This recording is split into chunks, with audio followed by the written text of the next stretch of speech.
Hello, I'm Len Barcousky, and I've been a longtime reporter and editor at the Post-Gazette, and I'm the author of Remembering Pittsburgh, Well, Len, what prompted you to write the book? the 250th anniversary of the city. We're almost as old as the city of Pittsburgh. The newspaper was founded in 1786 as the Pittsburgh Gazette, and we are the oldest newspaper in west of the Alleghenies.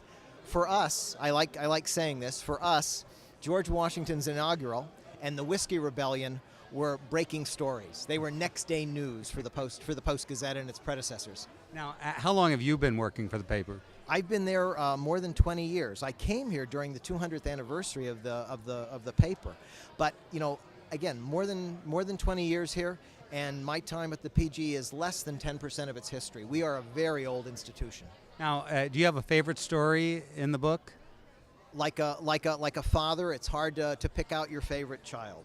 But I certainly enjoyed writing about one of my own personal heroes, Franklin Roosevelt, who in 1936 came here for a political rally. It was kind of a competition between the Republicans and the Democrats. Roosevelt was running for re-election, and the Republicans and the Democrats held political rallies on the same day here in Pittsburgh. It also says something about how important Pittsburgh was in American politics at that point. And Franklin Roosevelt's rally, which pretty much filled Heinz Field. I would have liked to have been there in 1936 when the master politician, at the top of his game, came to Pittsburgh to make a campaign stop and a campaign plea just a brief time before the voting took place. Well, I mean, how do you choose from 250 years of history? How do you choose what makes the final cut of the book?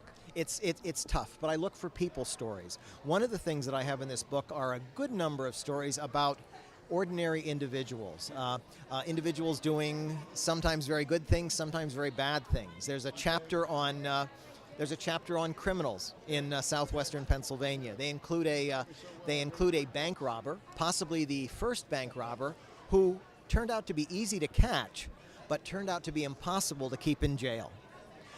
He escaped multiple times from prisons both here in Pennsylvania and in Ohio, and I think upstate New York as well. What year are we talking about? This was about 1830 or so, 1830. And another story I like deals with the execution of the first woman to be hanged in Allegheny County. That story could have appeared in the Post-Gazette the next morning, or could have appeared on one of the local TV stations. Why? Because like so many crime stories, the motive behind the crime was one of the most common ones: sex and money.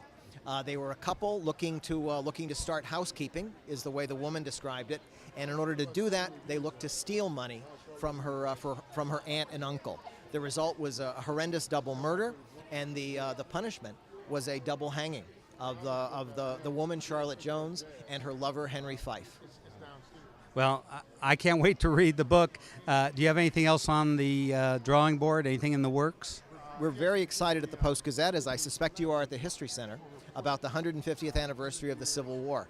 I've been chatting with some of the authors here about works that they've done on Pittsburgh and the Civil War, and we're hoping at the Post-Gazette, and I hope in my eyewitness column, which appears every second Sunday in the Post-Gazette, to do a lot of stories about how the Civil War and the role that Pittsburgh played in it, how that was covered in the pages of our local newspapers. So that'll be coming up over the next 5 years. Sounds great. I can't wait. Thanks for being here, Len.